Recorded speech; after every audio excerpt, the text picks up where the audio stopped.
বাংলাদেশে হাসিনা এখন অতীত, আর এবার অন্তর্বর্তী সরকারের মাথায় হাত বোলানো শুরু করে দিয়েছে আমেরিকা। 15 সেপ্টেম্বর সংস্কার সংক্রান্ত এজেন্ডা বাস্তবায়নে আমেরিকার কাছে সহায়তা চাইল মোহাম্মদ ইউনূসের নেতৃত্বাধীন অন্তর্বর্তী সরকার।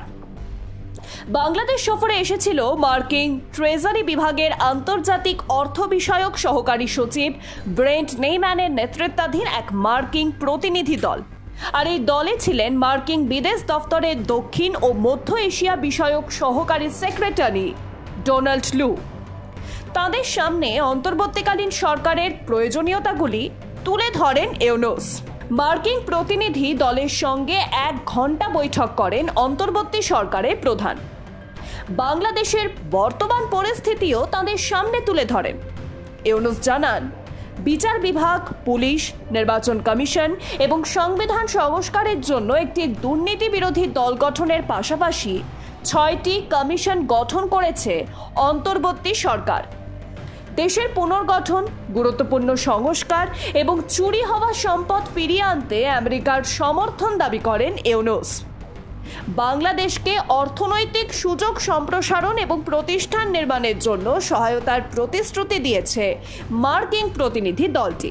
ঢাকার মার্কিন দূতাবাসের তরফে জানানো হয়েছে, বাংলাদেশের মানুষের কল্যাণে অন্তর্ভুক্তিমূলক অর্থনৈতিক প্রবৃদ্ধি, প্রতিষ্ঠান গঠন ও উন্নয়ন সহযোগিতার বিষয় নিশ্চিত করেছেন আমাদের প্রতিনিধি দল।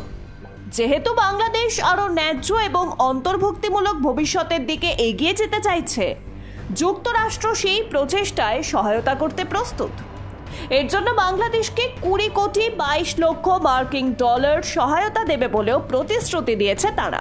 আর মার্কিন প্রতিনিধি দলের এই সফরের দিকে কড়া নজর রয়েছে দিল্লির। শেখ হাসিনার পতনের পর এই প্রথম এই ধরনের উচ্চ পর্যায়ের মার্কিন প্রতিনিধি দল বাংলাদেশ সফরে এলো।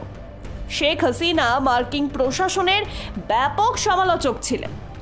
বাংলাদেশ ছাড়ার পর তিনি অভিযোগ করেছিলেন, ছাত্র জনতার বিক্ষোভের জেরে তিনি ঢাকা ছাড়তে বাধ্য হয়েছেন। তা আসলে ছিল আমেরিকার ষড়যন্ত্র। তার দাবি, বাংলাদেশের সেন্ট মার্টিনস দ্বীপে সেনাঘাঁটি গড়তে চেয়েছিল আমেরিকা। তাতে রাজি ছিলেন না তিনি, আর সেই কারণেই তাকে সরিয়ে দেওয়া হয়। অন্যদিকে মোহাম্মদ ইউনূসের সঙ্গে ওয়াশিংটনের ঘনিষ্ঠ সম্পর্কও রয়েছে।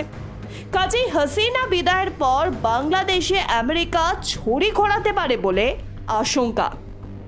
Bureau report, Ritam Bangla.